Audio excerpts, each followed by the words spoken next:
Om Shruti Smruti Alayam Karunalayam Namame Bhagavatpada Shankaram Anapeksha Shuchirdakshaha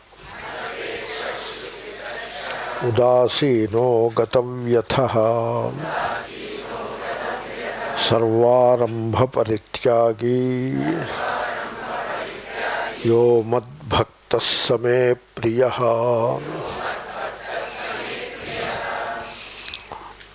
So Udasinaha, you see, firstly in life, if you think of a progress in life, firstly we give up the prohibited actions and restrict ourselves to the enjoined actions, even to fulfill our desires, etc. But then comes a point where you give up even the desire-based actions, though they are enjoined, and hold on to the Nitya Karmas, Nitya and Naimittika. Then comes a stage when you give up the Nitya Naimittika also and abide as Gunatita. That is Udasinaha.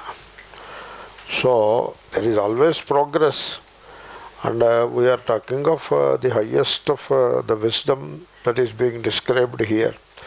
So anyway, we have seen the word Udasinaha, how Shankara looks at it. Please see that. Udasinaha nakasyachit mitradeh paksham bhajate. So that is how you abide in yourself. You avoid taking sides. Like suppose you have this division in the mind that this is my friend and this is my foe. Then suppose they quarrel among themselves. Now you take up the side of the friend and then work against the foe. That is a samsari. So therefore this divisive thinking, namely these are my people, these are not my people. This is my friend, this is my enemy. This is my caste, this is not my caste. My community, not my community. My tradition, somebody else's tradition.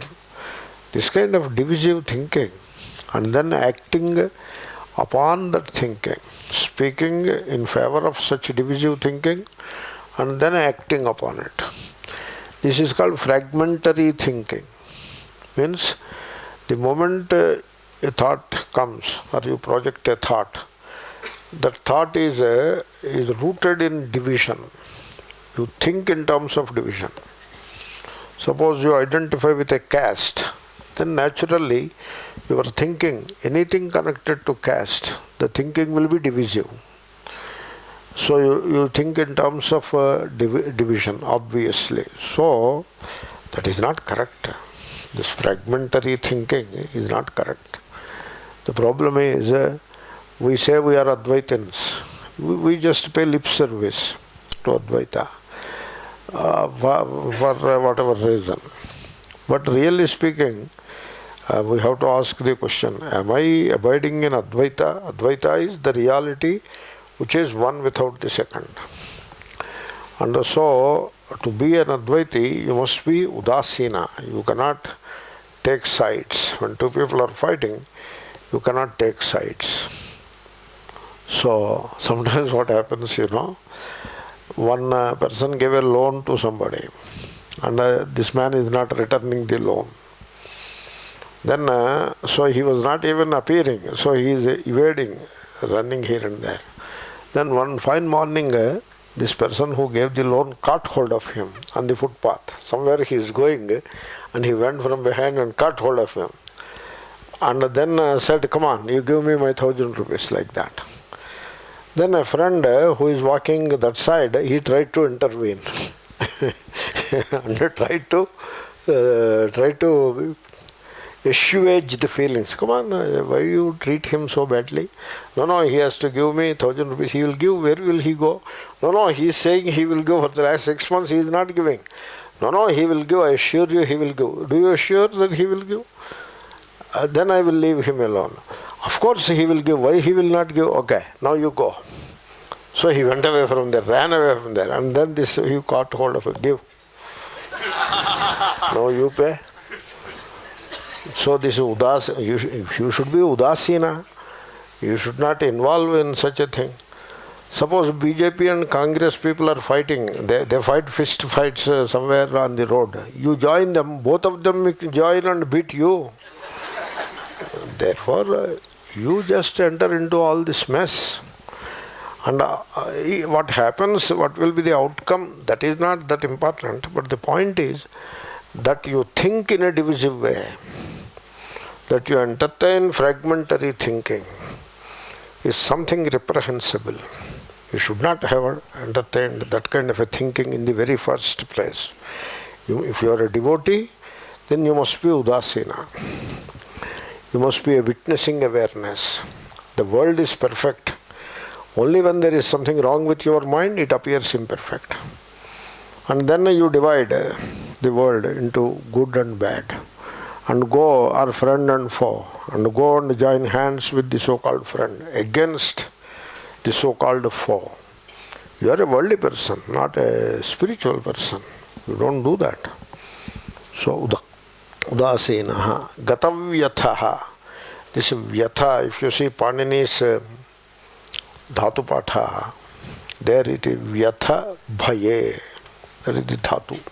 You don't expect that meaning. Na rishyati, na vyathate. That is atmanepada prayoga. So means vyatha means bhayam. Also vyatha is suffering, peda. So gatavyathaha. So Shankara, he took the Panini's dhatu patha. You may say gata bhayaha. That is the meaning he gave. So I was wondering what is this vyatha is bhaya. Then I checked the Panini's dhatu patha. There you found it. Oh, that is what Panini has, Shankara has in mind when he wrote that. So vyatha is fear. Gatavyathaha, one who is free from fear. Also vyatha is distress. And when there is fear, naturally you will have distress. You see, what you call worry or anxiety, it can be called fear. It is a shade of the fear only. The fear alone appears as anxiety or worry. And then it is the distress also. What you call worry is distress also. And what you call anxiety is distress also. Therefore, it acts as an element of, as a shade of fear, as a variety of fear, and also it acts as the distress. Therefore, the word vyatha, it means both. It means fear and it means distress. When there is no fear, there is no distress. You see, we always compare ourselves with others. Within the community, within the group of people whom you consider close to you, within that group, you compare yourself with others. That is the beginning of suffering in life. Once you compare with others, then taking somebody as a benchmark, you want to accomplish that. And therefore you plan accordingly. Life doesn't move as per our plans. That is not how life moves. Life has its own dynamic. It doesn't go according to our plans. But what happens is, you plan your breakfast and you have your breakfast exactly as you planned. Therefore, that gives you an impression that you can plan life exactly the same way, like you have planned breakfast. It was a mere coincidence that what you planned as breakfast, it happened. That is a coincidence. It did not happen so because you have planned it.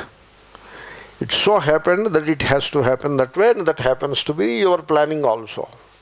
That is merely coincidence. Life doesn't happen as per your plan.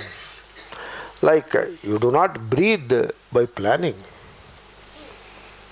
Breathing comes by itself. It doesn't come because of your planning. It doesn't come because of your effort. It comes by itself. Similarly, digestion, you do not plan. No, we plan food. You don't plan food. You believe that you plan food. Suppose you are a vegetarian, it is already planned. You are born in a vegetarian family, and therefore your food is planned now. By the fact of your taking birth in a vegetarian family, your food is now planned. You are born in a poor family, your food is planned. Suppose you have a lactose intolerance, your food is planned now. The life is planning everything. You believe that you have planned. So, in small things, when you make a plan and it seems to happen, therefore you get the impression that your plans are coming true. They don't come true like that. It is only a coincidence. That is one thing. Because whenever you plan, it leads to anxiety and fear. And so stop planning and keep an open mind and allow the life to put its challenges before you, and you respond to those challenges. Then there will be no fear. That is the true Sharanagati. People talk of self-surrender. They convert the surrender into a ritual. And if I point out, they feel bad. And if I don't point out, then what is that I have to teach here? So what is surrender? In Andhra Pradesh, they have a scheme of surrender. The surrender is, you take the train or bus to Tirupati, and a guru will arrive there. By the time you arrive there, all the Sishyas arrive, the guru also arrives. And then the guru gives some yellow clothes to all these devotees. With his own hands he gives. What does it matter? Does it matter? Suppose you purchase a pair of clothes from the shop, or the guru purchases it and gives to you, whatever it doesn't matter. The same pair of clothes you wear anyway, but they attach a sentiment to that. People are very sentimental, you know. They are not knowledgeable. That is the unfortunate part of it. I wish sentiment is replaced by knowledge. They only have sentiments, not knowing the truth. So the guru distributes these clothes and they wear them. They come with the Western clothing there, the pants and shirts and all that. And now they are replaced by this religious clothing, this yellow color. Why yellow color? To do Sharanagati to Ishvara, you have to put on yellow color. And then some kind of a special marks on the face. And then they all start walking up the hills. And within 1 mile, it is some 7-8 kilometers, I suppose, the distance you have to climb up. Within half a kilometer, the road crisscrosses the footpath. And the guru, a car is waiting for him there, and he sits in the car and goes. And all the Sishyas will go up, which is fine, because they are all young, I suppose, and the guru is a bit old, so good that he goes by a car. And he will be waiting up, and the Sishyas go there, and then perform some ritual or whatever, and then throw away the yellow clothes and put on their modern clothing and come down. That is called Sharanagati. Why? What is Sharanagati in that?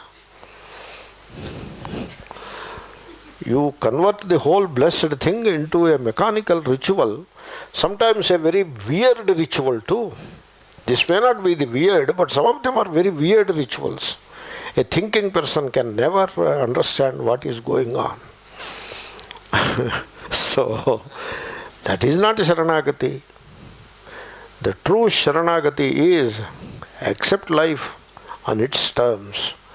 You don't set the terms of life. And you surrender. That means the ego. It is the ego, you know. You set the terms of life. That is the ego. You have desires for life. That is the ego. You have plans for life. That is the ego. This is all the manifestation of ego. Ego alone spins and spins and spins and comes out with all these forms. Fear is the fear. Now the ego is moving. That is the fear. Ego moves. That is desire. Ego moves, friend and foe. All fragmentary thinking is the movement of ego. It is not that ego is sitting at some place and projecting all these things. It is the ego itself is moving. Ego is another kind of a thought. Ego is also a thought. And the egoic thought is now moving. It is spinning. And it produces all these aberrations as per the context. That is not Sharanagati. The Sharanagati is you see that there is no ego. Suppose there is no ego. then there is no expectation, anapekshaha. There is no anxiety, gatavyathaha. There is no involvement in the opposites, udasinaha. And so that is an entirely a different kind of dynamics of an egoless awareness. That is the jnani, gatavyathaha. So you allow the life to present. You see, whatever comes to you by itself, without your effort, is divine. That is the definition of divinity. That's why breathing is divine. You are thirsty, water comes to you, and water eliminates the thirst. Water is divine. The Prithvi helps you to stand and move around. The Prithvi is divine. The space is divine. The heat is divine. It comes to you. The body has certain thermal content, enthalpy. Some thermal content it has, such that it is like a regulated box, the temperature regulated box, isothermal box or whatever. Heat goes out and heat comes in, but it is maintained at the same temperature. That is what the body is. That comes to you not by your effort. That's why it is divine.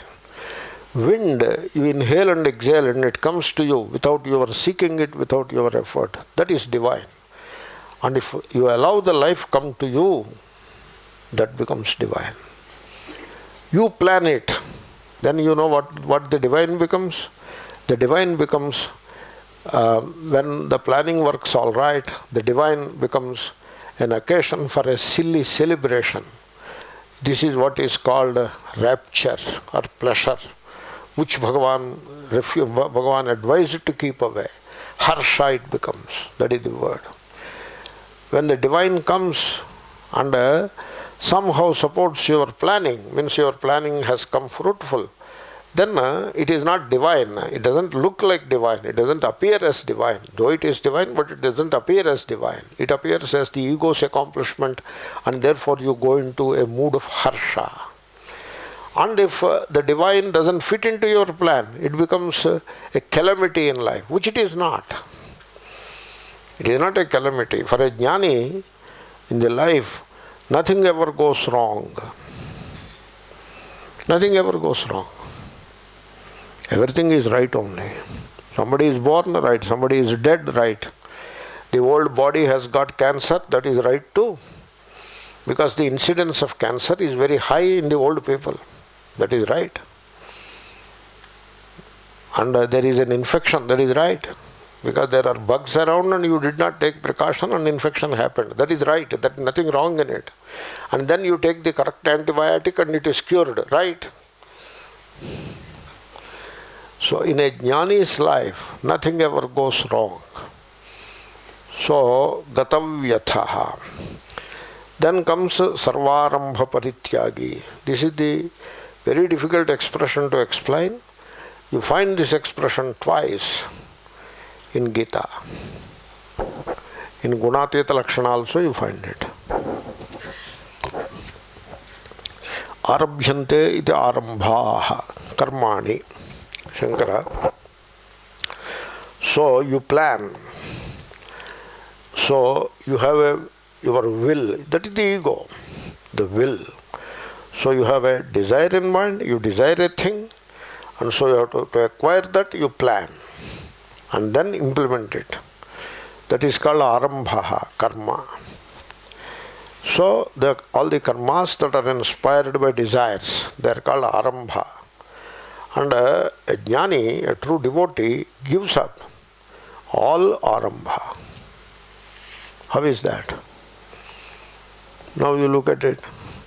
It is not just reciting 12th chapter by closing the eyes like a cat. The more you recite without meaning it, the more it becomes mechanical.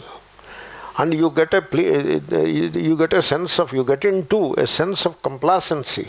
Oh, 12th chapter, I know it. I suggest if you know the 12th chapter, you are a jnani.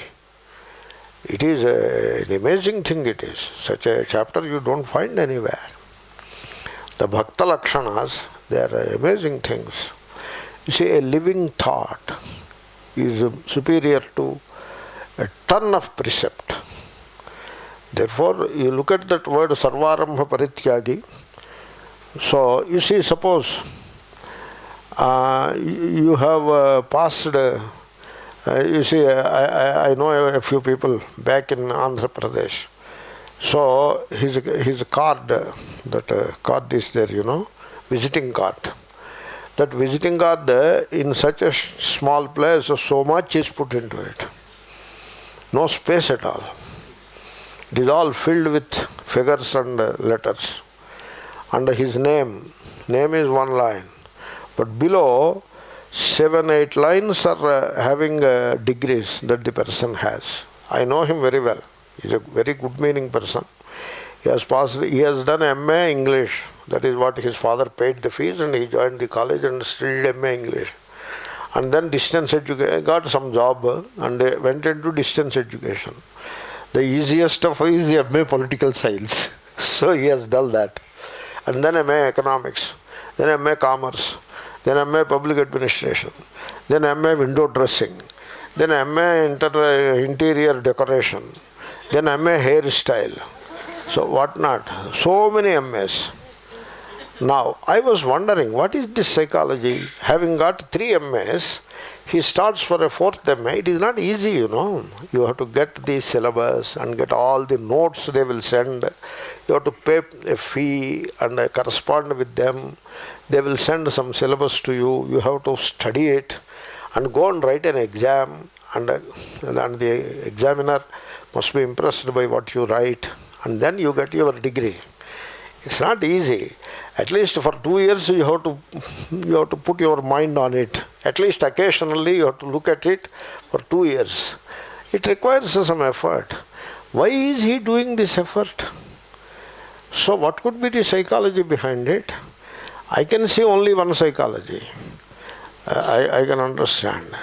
Only one thing. That is, he passed MA English and got a job. He is not satisfied with his job, he is not satisfied with his MA English degree. So he has to do something else. And so it occurs to him that by doing MA Politics I will get the satisfaction which I did not get with MA English. So the story goes on. And after 14 MAs he is trying to find out which MA he has to do. Means what? You go on doing things, plan things and do things, always seeking something or the other in the world, and whether you get it or not, when you get it, your joy is short-lived and it is gone, it evaporates with one celebration, harsha. And if you don't get it, it leaves you high and dry. Obviously you are unhappy and it is a failure, and you don't like to be a failure. Ego never likes to be a failure, so you have to do something else. Therefore, either case you are in a soup.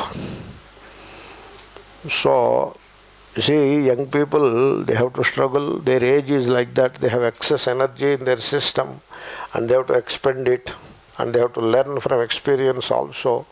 Therefore, they run here and there. I can appreciate, I can understand that. But middle-aged and old people, they pursue the same path, the path of karma, the path of effort. When you say path of karma, path of effort, it sounds all right. But it is the same as the path of struggle. The path of a blueprint that I make myself for the life. Now it sounds very, very different. And the path of conflict within you, that you have failed and you have accomplished, you have failed. You always compare with others and feel failure. And then you have to struggle. This is a path of struggle and conflict and distress. People have to understand. Sarvarambha parityagi. What Bhashyakara says, you see? Arambhaha ihamutra phala bhogarthani kamahetuni karmani. Kamahetuni is not kamasya hetuni. Kamaha hetuhu yashante bahuvrihi. So not kamasya hetuni. So all these karmas, arabhyante ita arambhaha, that is the etymology of the word. So the karmas are called arambhaha because they are always begun. You plan them and you begin them. That's why they are called arambhaha. And the planning involves, the planning is inspired by desire, kama hetuni. So there is a motive behind all these actions. And the motive is kama. Hetu is the motive. So they are motivated actions, motivated by the desire. And what is kama? Kama is that which is burnt to ashes by Shiva. Then what is the meaning of that story? If you don't get the message out of that story, what is the meaning of it? And what we do? We bring some wood and put there and put fire to it. Is that kamadahanam? No, that is kamadahanam. So God bless you. What else can I say? You are burning wood.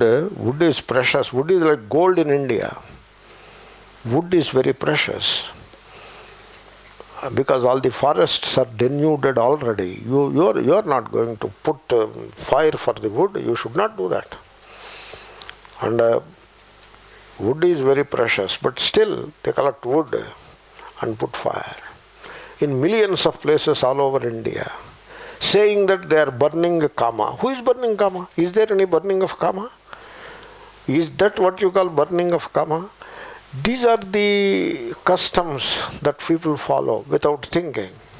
And if somebody points out, they become angry. You see, sesham kopena purayet. You do not have any meaningful logic to support the things that people do, and therefore kopena purayet. What kopa?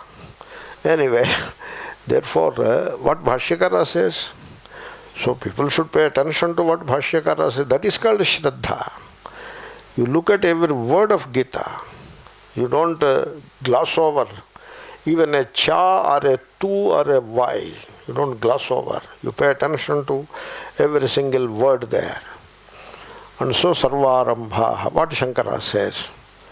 So he says, Iha amutra phala bhogarthani kama hetuni karmani. So you perform actions, it is seeking pleasures here and also hereafter. Pleasures in this world you want, you plan for them and act upon those. That is, planning is acting. And then you plan the heaven also. After that I will go to heaven. Or after that I will have to go to heaven. So plan. And then in heaven also, this is called Pope Leela, I told you. You may be surprised, because I too was surprised, but then I made inquiries and found it was right. In the medieval times, if you give 50,000 gold coins, he will give you a certificate for 2-bedroom house in heaven. But if you give only 30,000 gold coins, you will be entitled only for 1-bedroom house in heaven. And it will be mentioned explicitly in the certificate, which is buried along with the body.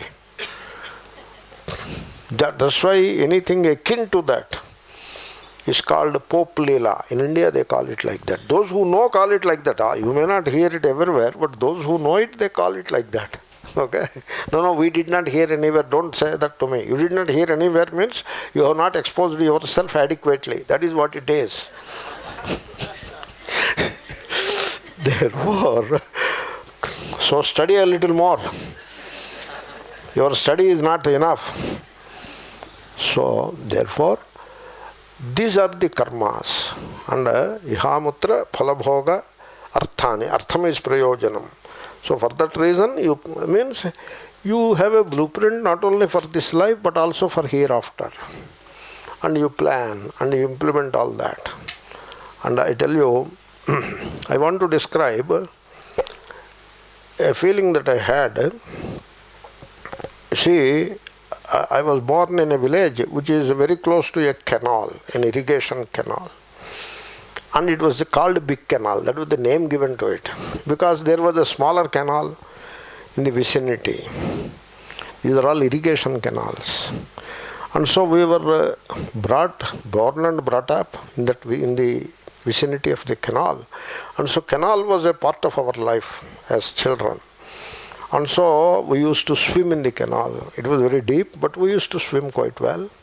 Parents were afraid initially, but then they gave up because we were swimming rather well. And then I used to walk on the banks of the canal.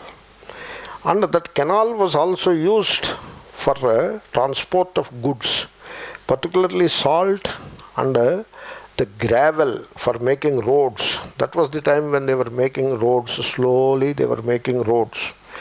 And the whole place was a very fertile land, no mountains anywhere. Therefore, the stone pieces have to be prepared in a quarry, which is some 50-60 kilometers away, and they are brought in a boat, because boat is cheap. In those days, roads were not there to carry these things in trucks. In fact, trucks were not introduced yet. That was a very backward area. Therefore, the canal, the boats were come. Every boat is heavy laden. You can see, look at the keel, and you can see that it is a very heavy boat. Lot of heavy stuff is sitting inside. And so the person, the boat is going upstream. And therefore the boatman, he was struggling so much, sweating profusely, struggling with the oar or with that big bamboo stick to push the boat, heavy laden, upstream. He was struggling. Very pathetic sight. It makes you think, oh, human life is like that. So much struggle. He has to struggle, otherwise it will go down. He cannot relax. He has to struggle till he gets to a lock. Once he gets to the lock, it won't go downstream, and then he can relax. Till then he has to struggle. Then suddenly I saw another boat going downstream and sometimes going upstream also. But he had a sail. A sail is not a big deal. It was a small contraption. And so one wooden pole and two horizontal bars, bamboo poles, and one strong sturdy cloth which is hauled, which is kept there.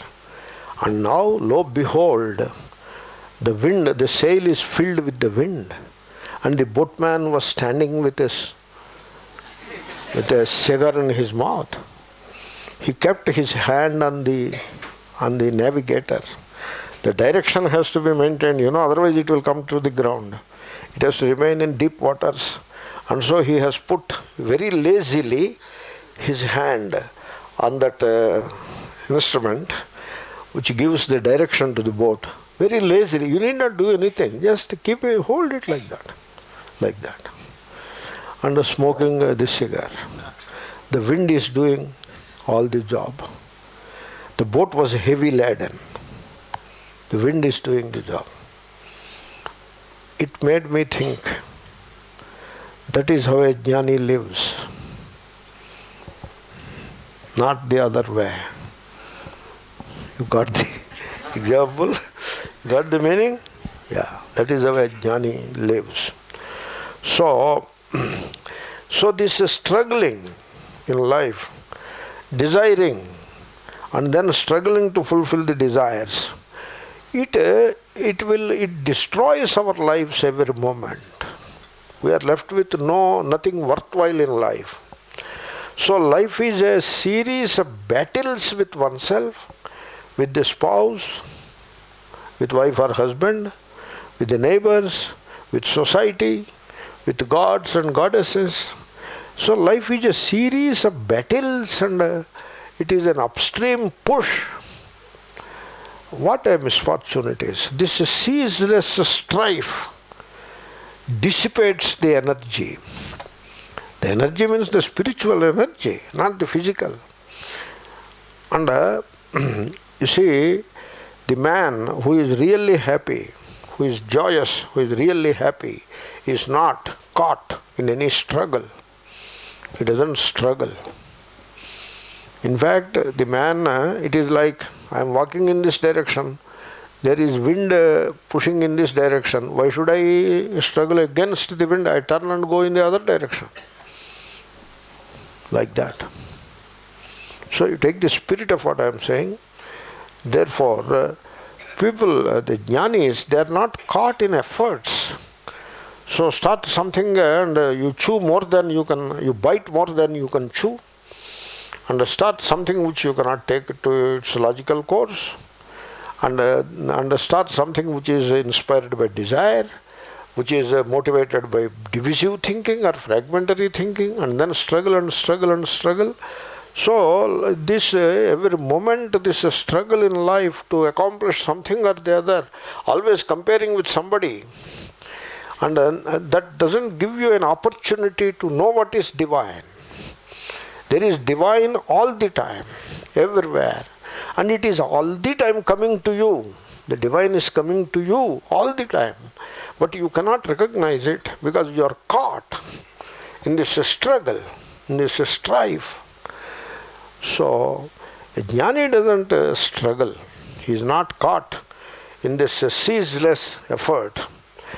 That doesn't mean, you don't misinterpret it, that doesn't mean you stagnate in some corner. That a jnani is the most active person without struggling.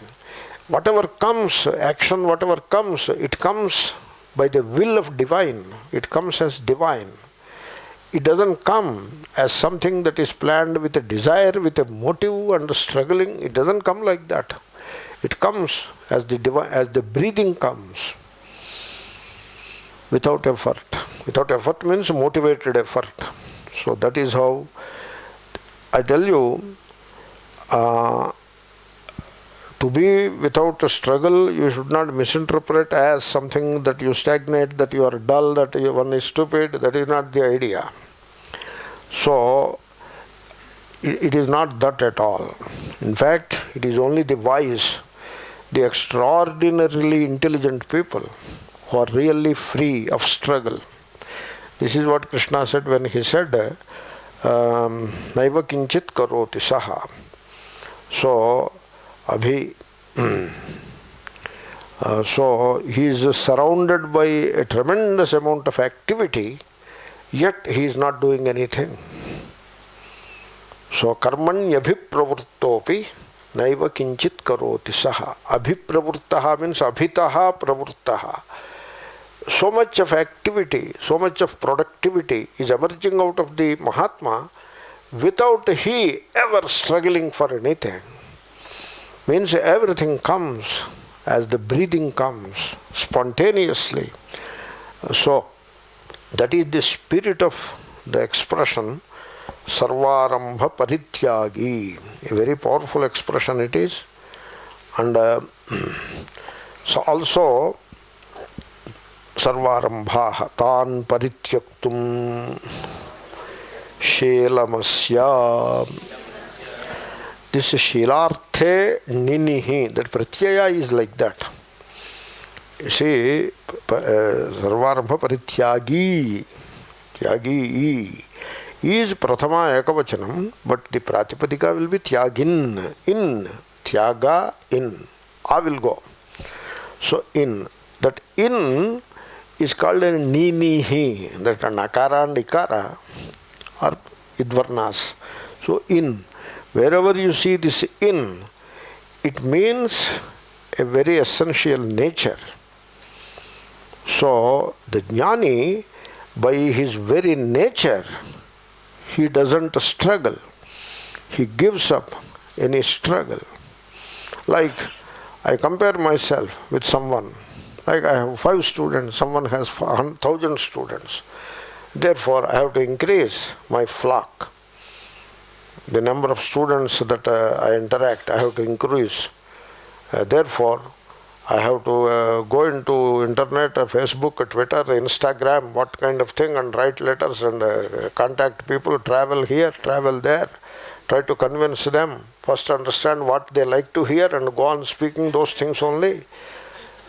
What a struggle it is. What a struggle.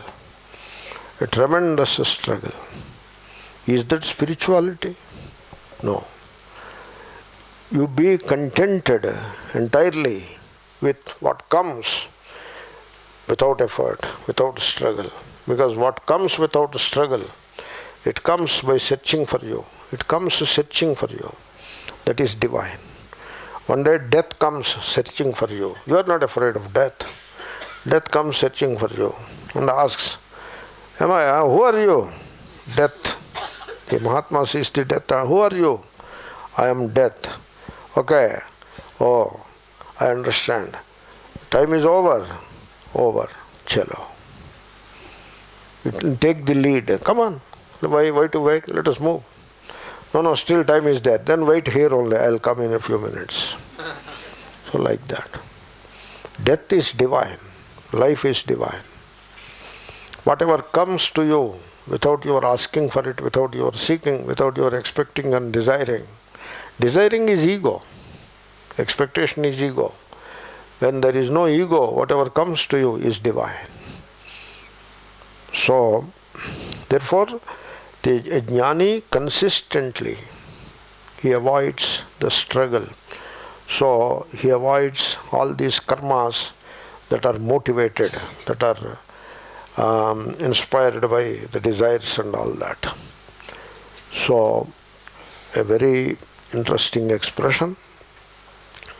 Yomad bhaktas same priya. You may say one time, anapekshas shuchir dakshaha udasino gatavyathaha sarvarambha parityagi yomad bhaktas same priya yona hrishyati nadveshti न शोचति न कांक्षति शुभाशुभ परित्यागी भक्तिमान यस्य मे प्रियः. यह भक्तिमान, the one who has bhakti. How to know the bhakti? Is there a meter to measure the bhakti? Like in our childhood we used to have a meter called milk meter. These people they mix water into the milk. In fact, we request you mix water into the milk. That water we will give you. Because otherwise he will bring from that small canal. I told you big canal. He picks up from there. That is all the way. Because he doesn't want to carry this water all the way from home by cycle. So, he carries milk only, 10 liters he carries. And he wants some 20 liters water. And he picks it up from the canal. And so we make a request to him, we submit to him. We will give that 20 liters water ourselves. So you don't pick up from canal. Because that water will be muddy and all that. That is one request. The second request is, put water into the milk. Don't put milk into the water. For God's sake, put water into the milk. You adulterate milk with water, not the other way. This is the second request. So anyway, the point is, Bhaktiman. Who has bhakti? Is there any meter to measure bhakti? In those days we used to have a meter. The woman, the housewoman, she has a meter. She is the only woman with that meter in that entire community. And therefore the milkman comes, he puts into our vessel, no packets, nothing. He brings in a vessel and puts it in, you have to collect in your vessel. No waste anywhere. That is interesting. Nowadays you drink 100 ml milk and produce 100 grams waste. So what she will do, she will put this meter into that vessel, his vessel. And she knows that how much water he mixed. And he refuses. Once he knows this meter, he doesn't allow the meter to be put into it. So like that, is there a meter to measure the devotion? Bhaktiman, yaha. Yeah, there is. How? Yaha na hrishyati. Harsha. Harsha means excessive pleasure. You give vent to a lot of pleasure. That is harsha. Like your favorite batsman, cricket. In India, the cricket is the religion. That is India. Cricket is religion. Like in America, national football is the religion, or baseball is the religion. So here cricket. And that's why Tendulkar is the god. Can you believe it? He is the god. Really. They call him the god of cricket. So he is retired already, but you see, what a funny value system, I don't know. So anyway, so your favorite batsman makes some good runs. Occasionally he makes some good runs. So he made a century. And all these vardis, they get up and start dancing. This is called harsha. It is like the children, when you give, I have seen the child, the box came, the gift box. Oh, gift, gift, gift, it is dancing. And then it is in a big hurry to open it. But it cannot open because these people put so much plastic around it, and these plastic tapes, you need one hammer and two scissors and one knife to open it. So finally it is opened with the help of the elders. And then the child has completely shrunk, because there is nothing worthwhile in it for the child. So seeing the box jumping, and then seeing what is inside shrinking into the ground, like a child. And if we elders are like that, that is a shame, I tell you. In fact, you think whatever you think, I say what I have to say. Do you feel the need for celebration? I ask the question. Do you feel the need for celebration? Or does it occur to you that this is the occasion for celebration? Does it occur to you? And hence, once you recognize an occasion for celebration, you feel the need for celebration. If that is your psyche, that is how your consciousness is functioning, you have to examine your knowledge of Vedanta. Because you have not yet found that inner springs of Ananda. Atmananda is unknown to you.